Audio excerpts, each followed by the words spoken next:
मित्रों, आज के वीडियो में हम जानेंगे चौथी पंचवर्षीय योजना के बारे में, जो अशोक रुद्र और एलन मान्ने के मॉडल पर आधारित था। शुरुआत इस योजना की 1 अप्रैल 1969 को हुआ। यह मॉडल यानी कि अशोक रुद्र और एलन मान्ने मॉडल देश में स्थिरता के साथ विकास और आत्मनिर्भरता को प्रमोट करता है। इसी को आधार मानते हुए योजना आयोग द्वारा चौथी पंचवर्षीय योजना की शुरुआत की गई। प्रधानमंत्री उस समय श्रीमती इंदिरा गांधी थी और योजना आयोग के उपाध्यक्ष D.R. गाडगिल थे। बात करते हैं कि इस योजना की विशेषता क्या रही। इस योजना का जो उद्देश्य निर्धारित किया गया था, स्थिरता के साथ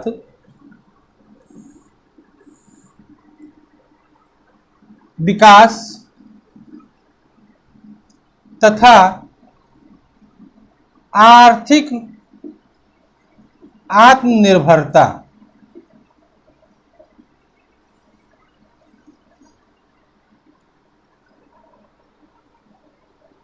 यहाँ पर स्थिरता की बात हो रही है। ऐसा डेवलपमेंट जो स्थिर हो, विकास मजबूती के साथ एक स्तंभ के रूप में खड़ा हो। लक्ष्य जो निर्धारित किया गया था इसका, वो जीडीपी का 5.7% था। 5.7% और प्राप्ति मात्र 3.3% रही। 3.3%, जिसके पीछे कारण भी थे। कारण ये था कि बांग्लादेश संकट उत्पन्न हुआ। बांग्लादेश संकट का मतलब ये हुआ कि उस समय पाकिस्तान और बांग्लादेश के बीच पूरी बांग्लादेश की स्वतंत्रता को लेकर के जंग छिड़ी हुई थी। बांग्लादेशी भारत में शरणार्थी के रूप में आ रहे थे। इस दौरान एक विश्वव्यापी आर्थिक मंदी से भी विश्व जूझ रहा था और साथ ही साथ मानसून की विफलता भी इस योजना को पूर्ण रूप से सफल होने में अवरोध उत्पन्न की। वैसे भी कहा जाता है, भारतीय मानसून एक जुआ है और 1970 के दशक के दौरान जब भारत की अर्थव्यवस्था पूर्ण रूप से कृषि पर आधारित था, तब मानसून की विफलता ने चौथी पंचवर्षीय योजना को लक्ष्य प्राप्त करने में अवरोध उत्पन्न किया। खैर, इन सब बातों के होते हुए भी एक मजबूत भारत की शुरुआत इस पंचवर्षीय योजना के दौरान देखने को मिलता है। इसी पंचवर्षीय योजना में मरुस्थलीय क्षेत्र और सूखाग्रस्त क्षेत्र के विकास करने के लिए सूखा प्रबल क्षेत्र कार्यक्रम की शुरुआत की गई 1973-1974 के दौरान। मतलब कि जो मरुस्थलीय क्षेत्र हैं, जो सूखाग्रस्त क्षेत्र हैं, उनके विकास के लिए इस कार्यक्रम को लाया गया। साथ ही साथ कृषि के विकास के लिए गहन कृषि कार्यक्रम की शुरुआत की गई और जो कृषि का उत्पादन रहा उसके लिए बफर स्टॉक की भी बात कही गई। भारत में पहली बार बफर स्टॉक की बात इसी पंचवर्षीय योजना के दौरान की गई। एक चीज बता दें कि बफर स्टॉक वो स्टॉक होता है कि उसमें से कुछ राशि निकाल ली जाए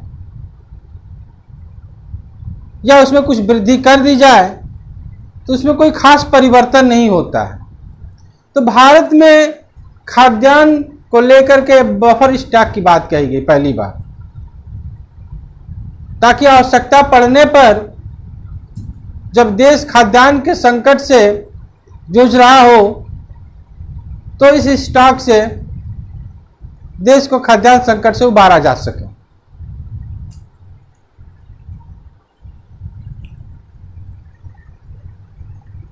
इसके साथ ही साथ पहली बार इसी पंचवर्षीय योजना में राष्ट्रीयकरण को मान्यता दी गई और उसकी महत्ता को बढ़ावा दिया गया। इसके लिए क्या कह सकते हो, राष्ट्रीयकरण की जो पहली घटना की गई या घटना हुई वह 14 बड़े वाणिज्यिक बैंकों का 19 जुलाई 1969 को राष्ट्रीयकरण करके किया गया। मित्रों, इस डेट को ध्यान रखना, 19 जुलाई 1969 महत्वपूर्ण है। कई बार यह प्रश्न आ चुका है कि देश में पहली बार कितने बैंकों का राष्ट्रीयकरण किया गया था और पहली बार बैंकों का राष्ट्रीयकरण कब किया गया था। 19 जुलाई 1969 को 14 बैंकों का। भारतीय अंतरिक्ष कार्यक्रम को एक संस्था प्रदान किया गया, एक नई दिशा दी गई। विश्व के पटल पर भारत को एक संस्थागत रूप से स्थापित करने का प्रयास किया गया, जिसके लिए 15 अगस्त 1969 को इंडियन स्पेस रिसर्च ऑर्गेनाइजेशन यानी इसरो की स्थापना की गई तथा 1972 में डिपार्टमेंट ऑफ स्पेस यानी कि अंतरिक्ष विभाग की स्थापना की गई, जिसका प्रमुख कार्य था अंतरिक्ष के क्षेत्र में विभिन्न प्रकार का अनुसंधान करना तथा अंतरिक्ष में विभिन्न सैटेलाइट के लिए अपना प्रोग्राम चलाना, जो कि भविष्य की प्रोग्राम थे। उस दौरान भविष्य में होने वाले या निर्धारित किए गए प्रोग्राम थे। इसके साथ ही साथ भारत को एक परमाणविक शक्ति के रूप में स्थापित करने का भी प्रयास किया गया। 18 मई 1974 का दिन, 18 मई 1974 का दिन याद रखिएगा मित्रों, भारत को एक शक्ति के रूप में स्थापित करने का दिन था। स्माइलिंग बुद्धा नाम से एक राजस्थान के पोखरण में भूमिगत परमाणु परीक्षण किया गया। इस परीक्षण ने विश्व के पटल पर भारत को एक परमाणुविक शक्ति के रूप में स्थापित किया और इसके दुश्मनों को एक चेतावनी दी कि भारत देश अब वो देश नहीं है जो इसको कोई भी आंखें दिखा दे। इसी योजना में मित्रों, भारत के लिए सबसे खतरनाक जनसंख्या विस्फोट को नियंत्रित करने का पहली बार प्रयास किया गया और इंदिरा गांधी द्वारा परिवार नियोजन कार्यक्रम की शुरुआत इसी पंचवर्षीय योजना के दौरान की गई और साथ ही साथ 1971 के चुनावी मौसम में इंदिरा गांधी द्वारा पहली बार गरीबी हटाओ का नारा दिया गया। इस नारे ने भविष्य में एक ऐसे कार्यक्रम की शुरुआत करने की नींव रख दी जो कि गरीबी पर चोट करने वाली थी। मित्रों, ये तो था चौथी पंचवर्षीय योजना के जो फैक्ट्स होते हैं, जो भी घटना है वो। बात आती है हमारे लिए कि इस पर प्रश्न कैसे बन सकता है। जैसे पूर्व के वीडियो में भी हमने बताया था प्रश्न कैसे बन रहा है। थोड़ा ध्यान देंगे, प्रश्न आपके समझ अपने आप उत्पन्न होगा और उसका उत्तर भी आपके पास होगा। पहला क्वेश्चन यही बन सकता है कि प्रथम योजनावकाश के बाद प्रारंभ होने वाली पंचवर्षीय योजना कौन सी है। मित्रों, जानते हैं पहली जो योजनावकाश है 1966 से लेकर 1969 तक की है। इसके बाद जो प्रारंभ योजना वो चौथी पंचवर्षीय योजना है। इसके बाद प्रश्न बन सकता है कि चौथी पंचवर्षीय योजना की शुरुआत कब की गई। 1 अप्रैल 1969 को। अब जैसे सभी लोग जानते हैं भाई कि योजना आयोग के अध्यक्ष देश का प्रधानमंत्री होता है और योजना आयोग ही जो है पंचवर्षीय योजनाओं को बनाता है। तो पंचवर्षीय योजनाओं के अध्यक्ष भी क्या हो जाएंगे, प्रधानमंत्री होंगे। और जो योजना आयोग का उस दौरान उपाध्यक्ष होगा वही क्या होगा, पंचवर्षीय योजनाओं का अध्यक्ष होगा।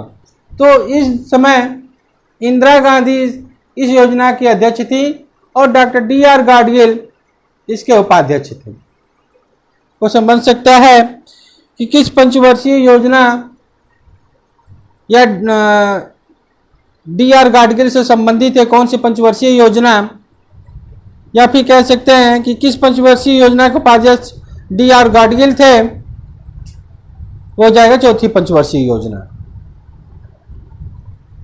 मॉडल की बात करें तो मॉडल क्वेश्चन बन सकता है कि किस पंचवर्षीय योजना का मॉडल अशोक रुद्र तथा एलन मान्य मॉडल है। चौथी पंचवर्षीय योजना। उद्देश्य की बात करें, क्वेश्चन उठाया भी है कि किस एक पंचवर्षीय योजना में स्थिरता के साथ आर्थिक विकास और आत्मनिर्भरता की बात की गई है, वह है चौथी पंचवर्षीय योजना। इसके बाद सूखा प्रबल क्षेत्र कार्यक्रम की शुरुआत किस पंचवर्षीय योजना के दौरान की गई, या सूखाग्रस्त क्षेत्रों पर ध्यान किस एक पंचवर्षीय योजना में दी गई, वो हो जाएगा हमारा चौथी पंचवर्षीय योजना। सूखा प्रबल क्षेत्र कार्यक्रम की शुरुआत की गई थी 1973-74 के दौरान। भारत में अगला क्वेश्चन बन सकता है, भारत में गहन कृषि कार्यक्रम की शुरुआत किस पंचवर्षीय योजना के दौरान किया गया। आंसर होगा इसका चौथी पंचवर्षीय योजना। अब बात आती है, प्रश्न बन सकता है कि भारत में खाद्यान्न के लिए बफर स्टॉक स्थापित करने की बात सर्वप्रथम किस पंचवर्षीय योजना में की गई? वो है हमारे चौथे पंचवर्षीय योजना। अगला क्वेश्चन बन सकता है